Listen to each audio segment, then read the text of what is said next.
Assalamualaikum warahmatullahi wabarakatuh. Apa kabarnya hari ini? Alhamdulillah, luar biasa. Allahu Akbar. Langsung saja ya, kita simak materi berikut ini. Siswa kelas 2 bermain dengan penuh semangat. Mereka harus membuat kelompok sebanyak tiupan peluit. Perhatikan permainan mereka. Nah, di sini siswa kelas 2 bermain permainan membuat kelompok. Mereka melakukan permainan berpasangan. Ikuti petunjuk gurumu. Nah, di sini anak-anak sedang bermain membuat kelompok. Nah, gimana ya cara bermain membuat kelompok? Aturan permainan membuat kelompok. Siswa membentuk formasi lingkaran ya. Jadi pertama, semua siswa membentuk lingkaran seperti ini. Guru berada di luar lingkaran. Guru membunyikan peluit. Siswa harus memperhatikan jumlah peluit ditiup. Nah, siswa membentuk kelompok dengan teman sesuai jumlah bunyi peluit. Misalnya peluit berbunyi 3 kali nih. Pak Guru membunyikan 3 kali. Prit, prit, prit. Maka siswa harus membentuk kelompok dengan jumlah 3 orang. Kalau Pak Guru membunyikan peluitnya 4 kali, ya berarti harus membuat kelompok dengan jumlah siswa berapa? 4 orang. Begitu peluit berbunyi, siswa harus segera berlari membentuk kelompok. Siswa yang tidak mendapat kelompok nih bisa diberi sanksi. Sanksinya bisa menyanyi, menari, atau bercerita. Itu aturan permainan membuat kelompok. Perhatikan gambar di bawah ini. Nah, ini dalam permainan membentuk kelompok ya. Kita lihat yang Kak Citra lingkari. Ada Udin dan Edo. Apa yang terjadi ini adik-adik? Ya, mereka bertengkar. Nah, mereka berebut. Apa yang seharusnya dilakukan oleh dua anak yang saling berebut? Nih yang harusnya mereka lakukan. Saling meminta maaf. Kita tidak boleh bertengkar dengan teman-teman kita adik-adik. Ya, dalam bermain harus sportif. Saling memaafkan dapat menjaga persatuan dan kesatuan. Menjaga persatuan dan kesatuan di sekolah merupakan perbuatan terpuji. Perbuatan tersebut sesuai dengan pengamalan sila ketiga Pancasila. Ayo, sila ketiga bunyinya bagaimana? Persatuan Indonesia dan lambangnya adalah pohon beringin. Kalau kita saling memaafkan, maka akan tercipta persatuan. Nah, tentunya adik-adik masih ingat ya simbol dari Pancasila. Setiap sila memiliki simbol. Dari sila pertama simbolnya adalah bintang sampai sila kelima yang simbolnya padi dan kapas. Kalian harus memahami simbol-simbol ini ya. Penerapan sila ketiga di sekolah. Nah, ini adalah contoh penerapan sila ketiga di sekolah. Mengikuti upacara bendera dengan khidmat. Memisahkan teman yang sedang bertengkar. Bukannya kalian suarakin, ayo, ayo. Tidak boleh seperti itu ketika teman kalian bertengkar. Kalian harus memisahkan.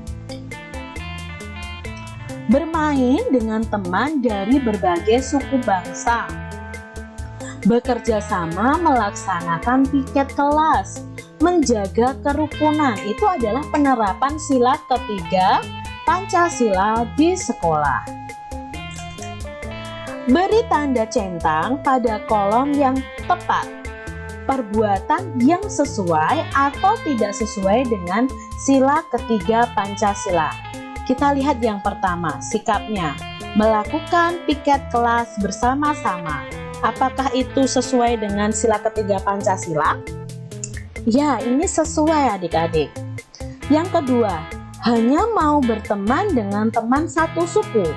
Apakah itu sesuai atau tidak sesuai dengan sila ketiga Pancasila? Ya, tidak sesuai. Kita harus berteman dengan semua teman walaupun berbeda suku atau berbeda daerah asal. Yang ketiga, melakukan upacara bendera dengan tertib. Apakah sesuai dengan sila ketiga? Iya, sesuai dengan sila ketiga. Menjaga kebersamaan dengan seluruh siswa yang berbeda-beda suku, bangsa. Sesuai atau tidak sesuai dengan sila ketiga? Ya, sesuai dengan sila ketiga. Udin dan teman-teman sudah selesai bermain dan berolahraga. Nah, ini perintah yang diucapkan oleh Pak Guru kepada Udin dan teman-temannya. Lakukan pendinginan setelah berolahraga. Ganti kembali pakaian olahraga dengan pakaian seragammu. Minumlah air putih secukupnya untuk mengganti cairan tubuh. Itu kata Pak Guru kepada Udin dan teman-temannya. Apakah kamu pernah mendengar kalimat perintah dari gurumu setelah berolahraga?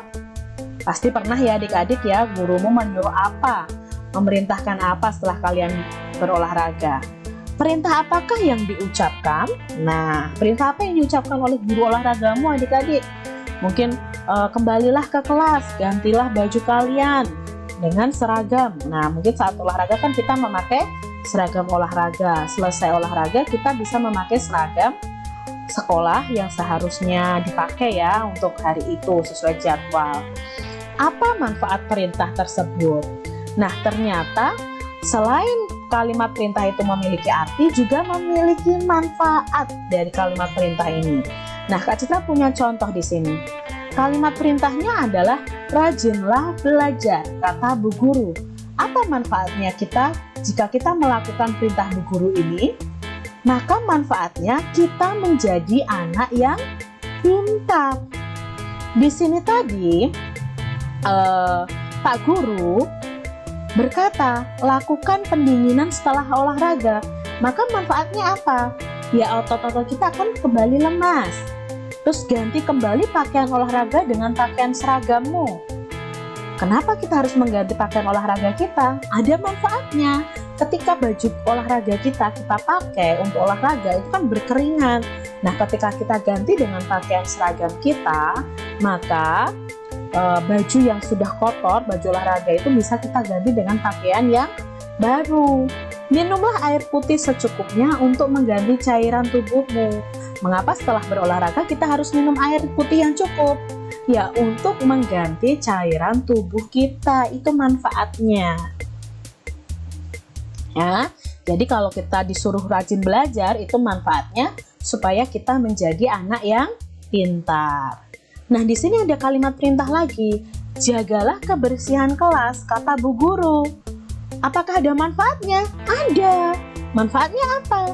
Kelas menjadi bersih, kelas tidak kotor, kita menjadi nyaman untuk tinggal di dalam kelas, untuk belajar di dalam kelas. Itu manfaat dari setiap kalimat perintah. Nah, itu tadi ya materi kita hari ini. Selamat belajar, tetap semangat, dan jaga kesehatan. Wassalamualaikum warahmatullahi wabarakatuh.